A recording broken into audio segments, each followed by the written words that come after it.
am thrilled to be with you once again, dear viewers of Burundi National Television. It's a time for English News edition to be presented by I, Evariste Nyonguru. Without further delaying, these are headlines. On the evening of this Saturday, a grand ceremony marking the wrapping up of the 19th edition of the Peace Torch Tower, which traveled through all the communes of the country. The festivities were taking place in Ibutanya, the northern province of the country. This was under the high patronage of the head of state, Evariste Ndayishimiye.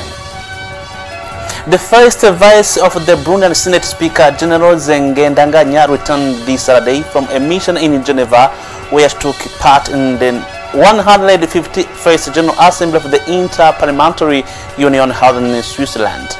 On the sidelines of the General Assembly, the first vice of the Senate Speaker met with the Secretary General of the Inter-Parliamentary Union.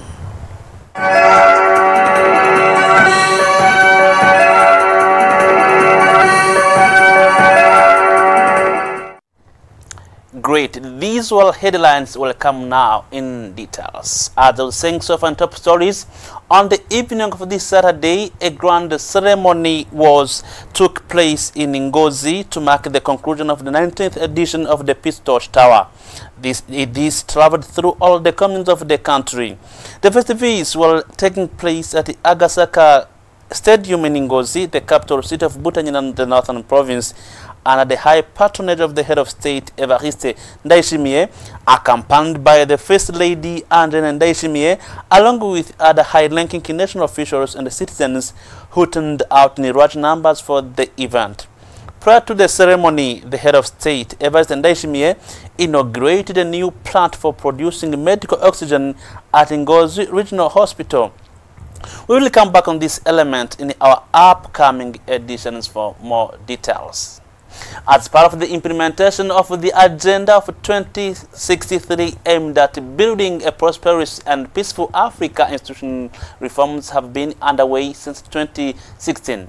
In fact, a supervisory committee composed of heads of state and the government convened to assess the progress made. The virtual meeting was chaired by William Ruto, champion of the African Union's institutional reform. Burundi was represented by the Vice President of the Republic, Prosperi Bazombanza. For details, Jackson Ilakose. This virtual meeting was organized by a supervisory committee of heads of state and government on institutional reforms, chaired by William Ruto, President of Kenya.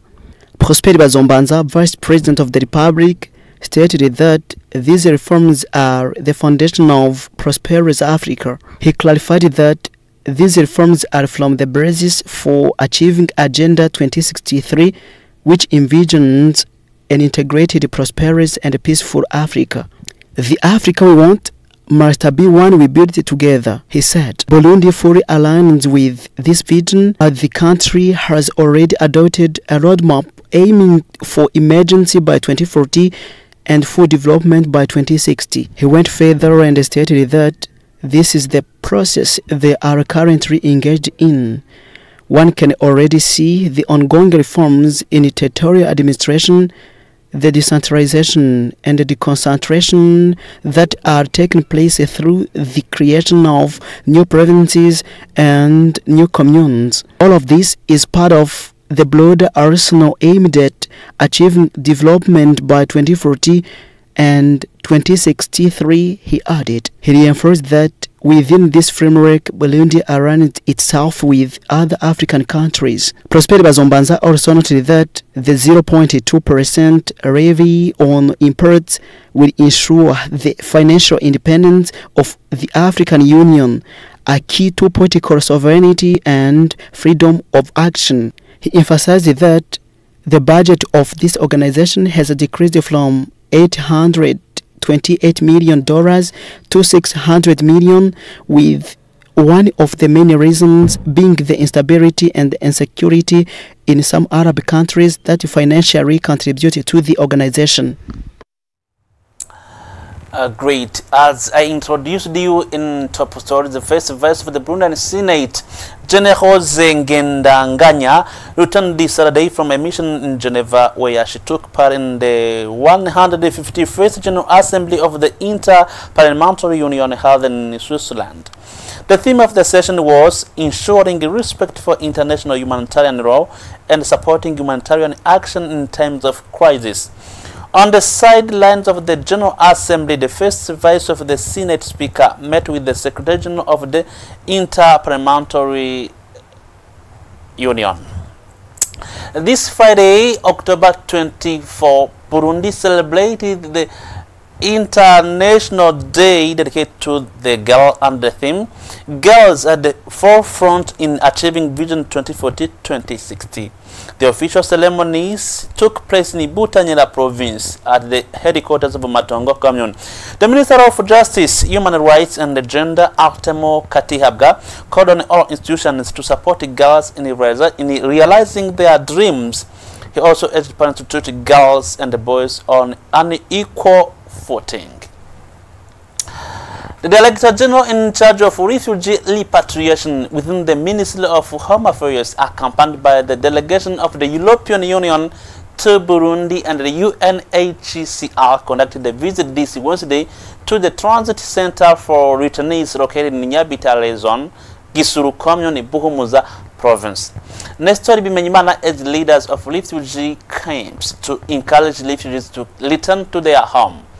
Marius Muhigwe has details.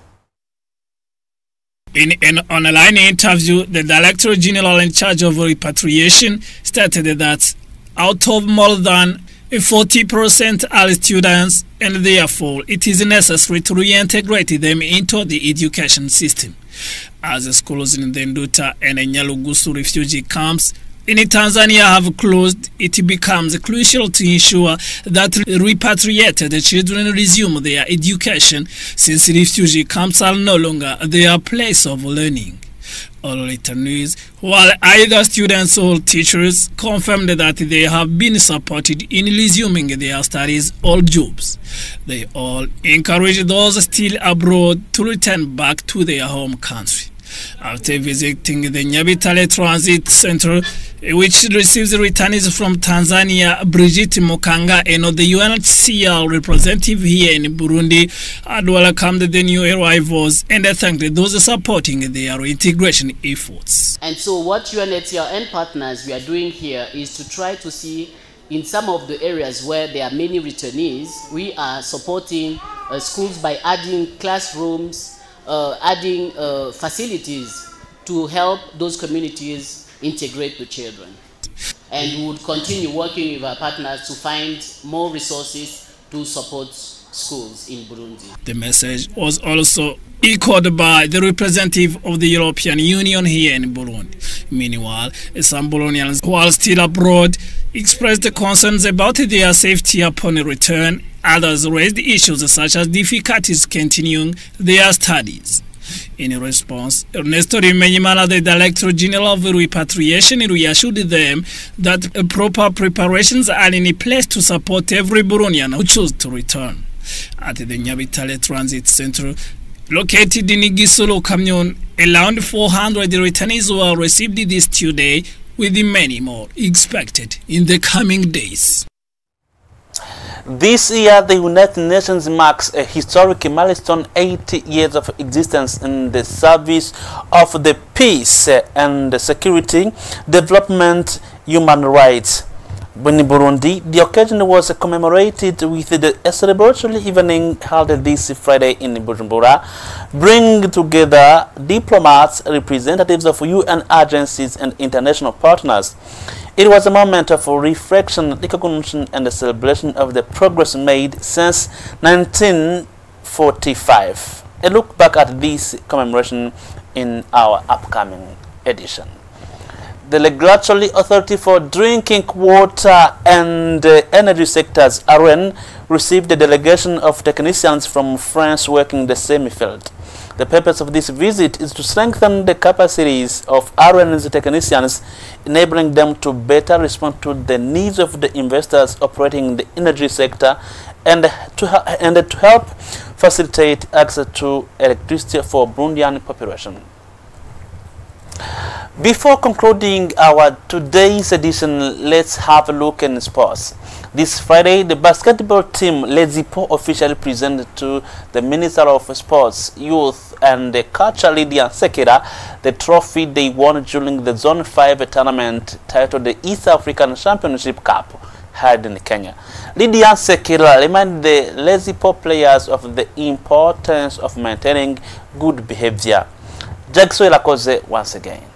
The players of Lezipo Basketball Club, recent winners of a tournament in Kenya, visited the Ministry of Sports, Youth and Culture to officially present their trophy to the Minister Lydia Nsekera. The trophy is from the Zone 5 Championship, a competition that brings together teams from 12 countries. It is a tournament featuring champion teams from their respective nations. This year, Lezipo was the honorary team representing Burundi in this tournament, known as the East African Championships Cup. In the final match, Lezipo defeated Ulinzi Warriors, a team from Kenya. According to Bonaparte Nijilazana, president of Lezipo Club, this victory was made possible thanks to the advice and encouragement they received from the Minister of Sports and Youth, which they followed with determination. Bonaparte Nijilazana further explained that their vision goes beyond their regional level. They aim to reach the continental stage,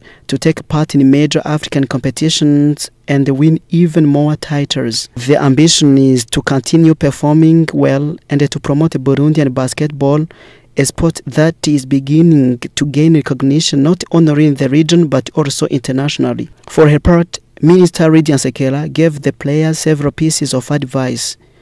She concluded by affirming that the ministry will continue to support these athletes and urged all Burundian basketball players to keep training and listen to their coaches in order to contribute to the ongoing development of basketball in Burundi.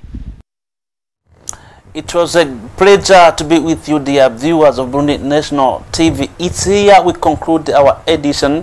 Thank you for watching. Stay blessed.